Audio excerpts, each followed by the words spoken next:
How we doing? I'm Anil Dash. Roman was right. He told you the truth. It's nice when people tell you the truth these days. Tag yourself. I'm the bag of garbage. All right. So a little bit of introduction about me. I am Anil Dash. Some of you, I feel like I was seeing earlier folks that I know from the internet, people I've argued with on Twitter or who've sent me really good music recommendations. It's good to see all of you. I'm a real person. I exist. And these days people know me also because I work at a company called Glitch, which, how many of you know about Glitch? We'll talk about it a little bit later. It's a place that people create things. It is trying to be something that we want to contrast to this feeling. So much of the internet today feels like garbage. How many people agree with this sentiment? How many people have felt this? All right, don't clap. What we're going to do, this is something you never get to do at these conferences. We are going to boo. How do you feel about the people that make the content recommendation algorithms on YouTube? How do you feel about that? Do better. Come on, here we go. We never get to boo. That was a good one. So what I want to hear is how we feel about the people that are recommending content that radicalizes vulnerable people and makes them be violent on the internet. How do we feel about that? So thank you for booing me, and thank you for booing all of us. We're culpable of these things. But I want to call this out because we don't really often get to reckon with the choices that are made that cause this garbage to happen. And one of the people who made some of this garbage to happen is me. And I want to talk about how that happened and what it means for each of us that's been participating in these problems. Because the problems are getting worse. So when I was young, the thing they would tell us, warning us about being on video games or getting on the internet was like, you'll ruin your eyes, right? It was like, that's gonna make you not be able to sleep well. Like that was the sort of concern. It was not, this will radicalize mass violence movements, right? It was not, this is going to be a thing that tears apart your family and makes Thanksgiving a horrible mess of people telling you things that are not true that you can't even argue with because they're so deep in the hole, right? And we've all had that experience. If you haven't, then you should go to Thanksgiving. You should see it's like that. And this thing is getting worse. It is undermining social institutions that we rely on. It is undermining the fabric of society. It is not only because of technology, and maybe technology didn't cause it, but it sure didn't help. What's happening on the web didn't help. And then the question is, how did this happen? Right? I genuinely believe, I mean this very sincerely, I don't think anybody was like, this is my nefarious plan. I don't think, well, there's a couple. But there's mostly not that many folks who twirled their mustaches and said, I have this nefarious plan. We're going to make an app for sharing short text messages, and it's going to make people turn into Nazis, right? But that is something that has happened, and it happened to us, but it's also something that was caused to happen. So I want to go back a little bit. We're going to story time a little bit. And part of it is some of you are of sufficient vintage like I am to remember this moment, but most people were not actually engaging with social media as far back as 20 years ago, which is when I started blogging and started working on building these tools. And I want to give a little bit of context because that's sort of the dawn of the modern era of social platforms and social media and social networks. And what was interesting about that moment in the history of creating these technologies was a lot of us were making stuff. In fact, I would say maybe even the majority of people who were really actively engaged on the web were creating things on the web. Back then, the state of the art was stuff like GeoCities. How many people ever made a GeoCities page? You could show hands. All right, you can help those people out of their seats later because we're all very elderly now. And some people were making stuff using, Microsoft Front Page. People were using all these sort of very primitive tools. And then later on, a whole sort of cohort of other tools came along. I was lucky I got to work on a really early platform called LiveJournal, one of the first big social networks that reached about 10 million users back when that was a big number. And so there's something really interesting about that moment too, in that the teams, if we looked at, I think it's some of the seminal social media platforms or social platforms like Blogger, one of the first big blogging tools, Flickr, one of the first big photo sharing tools, a tool I got to work on, Movable Type. All of these had, I think not coincidentally, teams where the co-founders were men and women, were people of different genders, people of different races. There was a lot of interplay. There was actually a ton of people of different social classes working on these tools. And I got to know a lot of these teams or work with a lot of these people. And there were a lot more people in the room building these tools than you would expect based on the way the industry looks today. And in fact, I knew more diverse founders of major social platforms 20 years ago and 15 years ago than I do today. That's extraordinary, because it's not great. It wasn't great then, and it's really bad now. But what happened is all those perspectives came to the table, and they made these tools that did define a new space online. People's understanding of the web at the turn of the century, doesn't that sound like 100 years ago? At the turn of the century. But at the turn of the century, the understanding of the web was it was something you could create, not just something that you consume. And so we had a lot of people who were making tech, and it felt like everybody made it, right? It felt like it was not that uncommon to run into somebody talking about how they had made a website for the band that they liked, or a fan site for the group that they were a fan of, or to show off their art projects or their writing. It was pretty normal. And in fact, back in the day, when you connect on like AOL and dial up to the internet, you'd have your own little web page, and a lot of people made those. That was normal. And then we decided to get serious. We were going to professionalize. If everybody was going to show up with very good intentions, it had to be usable, right? The design should be consistent. We had to make sure that everything was going to be a pleasant experience, a predictable experience. And of course, we had to make some money, so the stuff was sustainable, so we had to monetize it. All these sort of very well-intentioned, very thoughtful, reasonable decisions were made to get serious about turning this sort of free-for-all of the web, this weird era of the web, into something that was a serious platform where businesses could be run and people could really establish themselves as what we would later come to call influencers, and thank God for influencers. How would I know what to do in my life if I hadn't had influencers? And so the web got a lot more serious. And a lot of things happened during that shift. All of a sudden, we started to make choices. What were we going to encourage? What were our defaults going to be? What were we going to prompt people to do? What were we going to show them, right? We've all kind of, this discovery is really hard.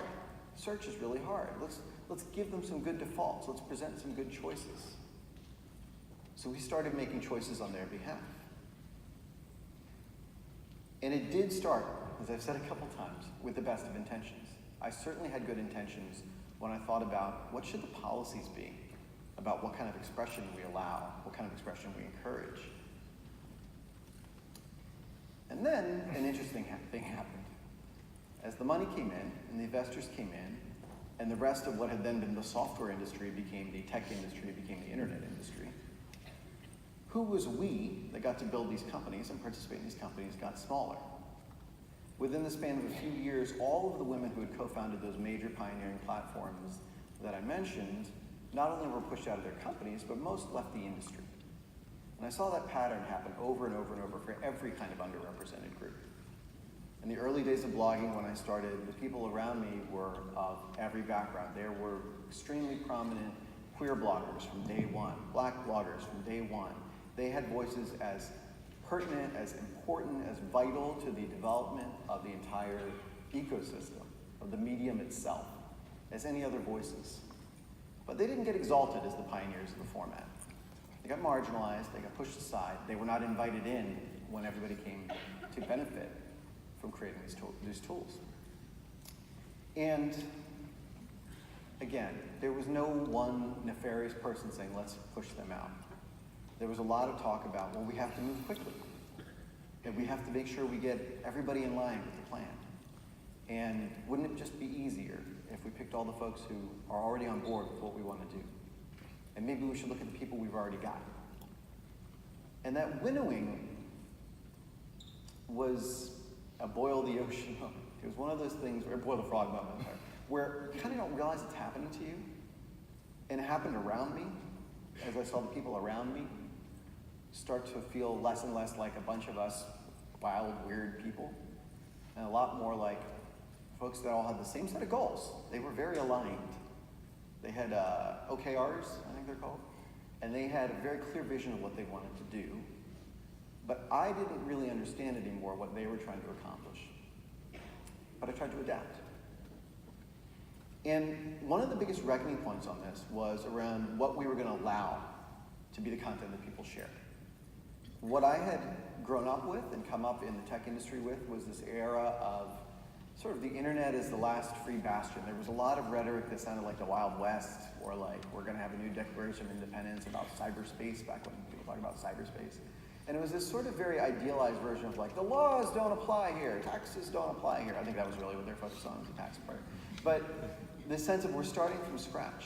And not a real fluency in what it meant, for example, to allow completely unaccountable speech to be amplified. And a lot of blurring the lines between what you could say and what we would promote. What you could do and what we would monetize. And so, conceptually, it was absolutely true that we wanted everyone. We wanted the people with the unusual voices and the surprising and challenging things to say. We genuinely did want to empower voices that could not be heard through traditional channels, because it was true. There were a lot of people that wouldn't get published in a magazine or wouldn't get put on TV, and social media would help amplify and, share the message that they had. The roots of major movements today, whether you look at Black Lives Matter or Me Too, it's other things that today we see as hashtags, go back to the earliest days of social media when the same underrepresented groups were using the same platforms to get their message out. They recognized this as a way to rally around the media. And then there were the personal stories where we say, oh, these two people met each other in the comments on this one blog and they got married, and it's this really wonderful, sweet story. And those things were all true. And my job for years was to tell those great stories. These people are changing the world or meeting each other, making connections. And then we'd hear, well, this person got targeted. Or all these people really singled this person out to harass them. And then we'd say, well, that's just human nature. That's not our fault. We didn't cause that. We took credit for all the couples that met each other and all the movements that had positive impacts. And we took none of the blame or responsibility for any of the negative causes, negative externalities that happened as a result of these platforms. And so even though everyone was welcome, what that meant was anything was welcome. And a lot of people have used this analogy before, but I'll sort of bring it out again, which is to say, if you walk into a bar and there are two Nazis at the bar, that's a Nazi bar. That is not a free speech bar, that is a Nazi bar. I'm not going there. And it doesn't matter actually how many other people are there. And if two people in the back are making out, that doesn't make it's not a Nazi bar, it's still a Nazi bar because those guys are at the counter. And this is a very clarifying analogy because physical space, as it turns out, we've spent 10,000 years learning how to live together in. We spent a lot of time building rules around what's allowed. If you run in here and you start shouting slurs at me, you're going to get kicked out. That's a pretty good rule. I like it. It's good. It makes us all happy. We feel good about it, and that guy's a jerk for trying to do it. Everybody agrees on this. If you don't, you're a weird, bad person. You shouldn't be here. And so that's something that's very simple, right? And all of a sudden, because we were making these web forms to type things in, we somehow lost that very obvious thing that we had learned over the prior 10,000 years of building civilizations. And I was one of those people. I was like, we have to let people come in here and say awful things. Otherwise, how will people come in and say good things? That's a stupid idea. But it's really common. It's really common. And it was shared by the people who were there around me doing the same work at other platforms. And the difference between me and them is they kept believing it and they became billionaires. And this was a very hard reckoning for me. I spent a lot of time wrangling with realizing my own culpability. Now, I didn't cause the worst of this stuff because I actually happened to leave that part of the industry about 10 years ago. I left San Francisco. I thought the tech industry for good. I didn't think I would ever come back. But I certainly, as it turns out, the stock options are worthless anyway. That's generally the case. And I went back to the East Coast, went back to New York, my home, and I sat with it for a long time. And I spent a lot of time working on what I could do out in the world and learning from the other disciplines that had built things like cities and government policy that actually helped people. And I realized that not enough of us had had this reckoning. And it sat with me. It was heavy for a long time. It still is. I still feel the weight of this. That I had made choices that had given a platform for people to be awful to each other. Now, this is more than 10 years ago, so it wasn't yet at the point where they were forming mobs of torch-wielding white supremacists because of it. But you could see the seeds of it. You could see the beginning of it. And it started to raise some questions for me. And the moment where I had the sort of biggest question was the first time that a hate group online published my home address to come after my family. They did so on a platform that I had helped create. Now the guy who did it, he's a major figure in the alt-right now, so good for him. I guess he's doing well selling books. I should write a book. There's a lot of money in books. The thing that's interesting about it was, obviously, probably if he'd been kicked off of that platform that I wasn't running anymore, maybe he would have gone somewhere else. Might not have stopped it, but it was certainly clarifying to realize that I felt targeted and threatened, and more than anything else, furious, because of something I'd been culpable in. And it made me question a lot of things about what I was doing in my career, in my life, and whether there was a path out. And I want to share with you the questions I started to ask, and the questions that led me to actually coming back into the industry and building platforms again, building social networks again. The first one is what we're doing helping the most vulnerable people. We have to start there. The people most at risk, people most likely to be harmed, is what we're doing helping them? At the very least, is it not harming them? And can we ensure that? And have we done everything we can to make sure that's the case? And who is able to create? Not just to consume, but to create. And will the things that they create actually be out there in the world? Or are we going to promote the things that, well, might not be as helpful to the world?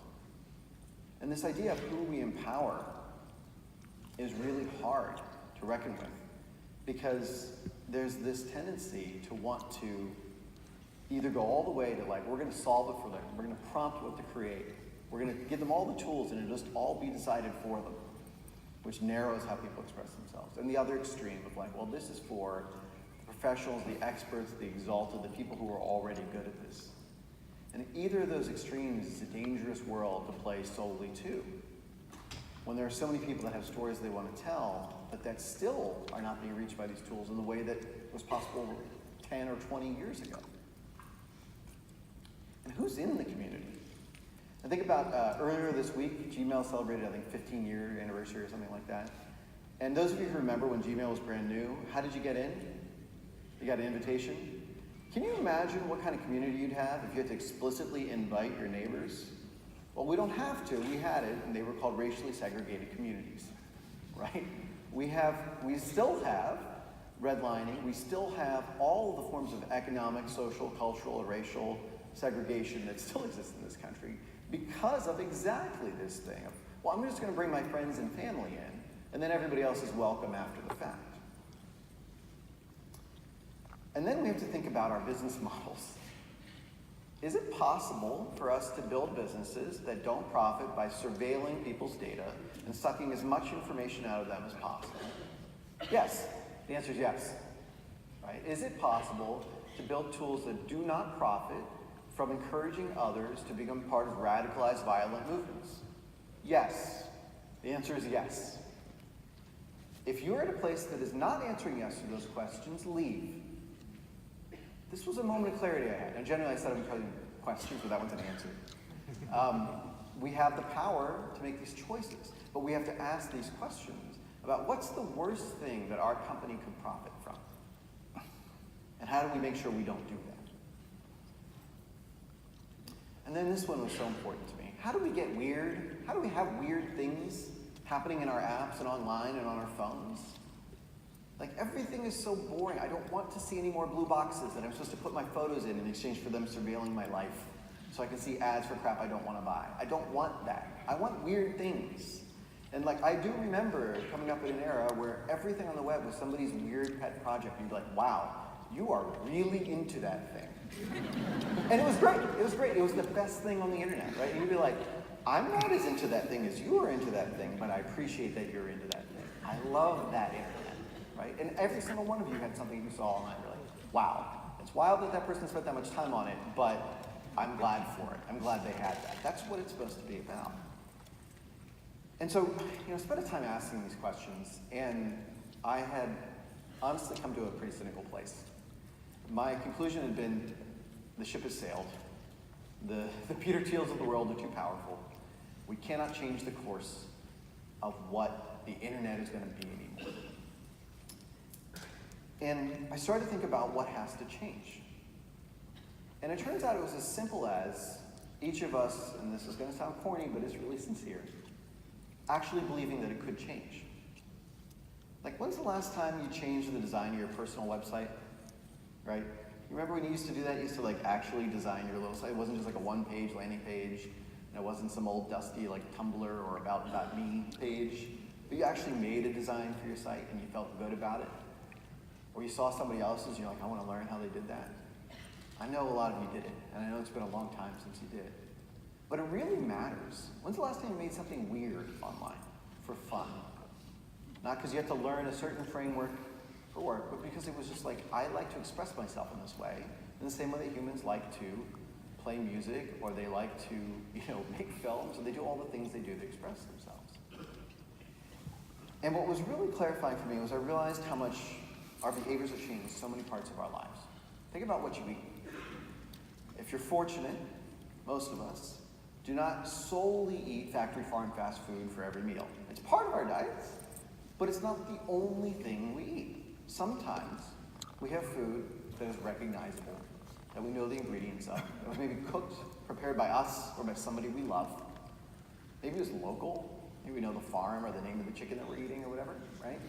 There's all this stuff you can know about food, and it brings joy to all of us. All of us have, whether it's family or friends, this moment where we share a meal with them and it brings us together because there's this thing we made together for each other. Now look at your phone.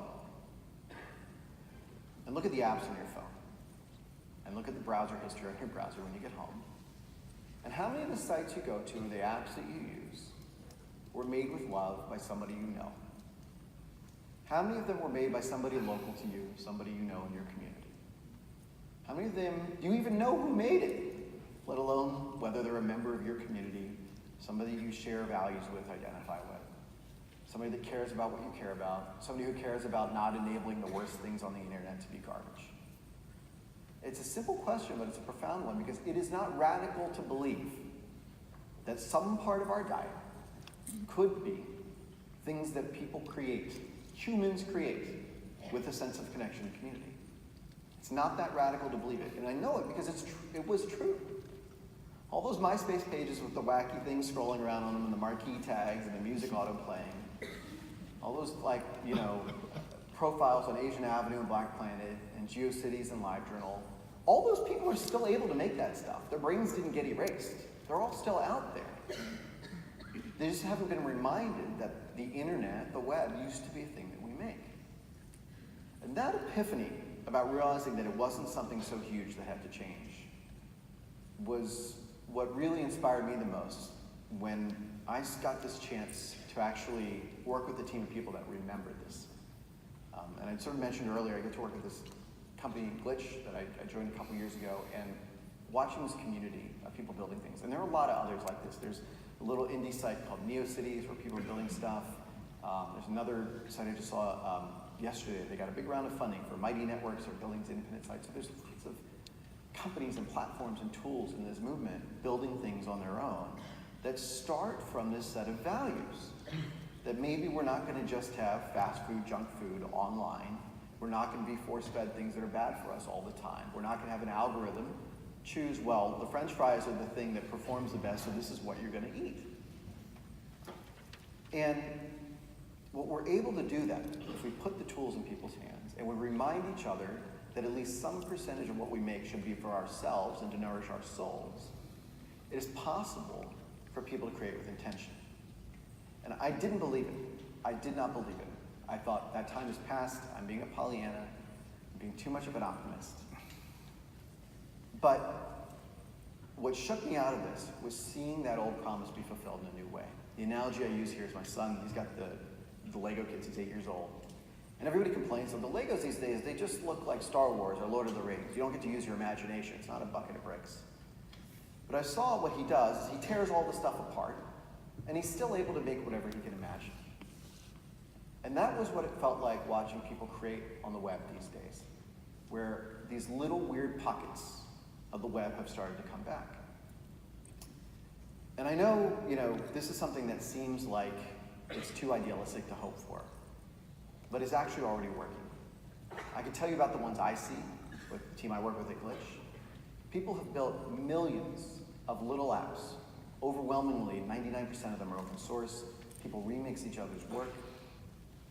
And this is happening across all these different sites. The only thing that's left for us to do to follow through on that promise, though, is for us to share them and talk about them and support each other creating them, spend our own time as designers, developers, creators, trying to build them. Our time at work, making sure we're not just optimizing how well we perform on platforms we don't own and control.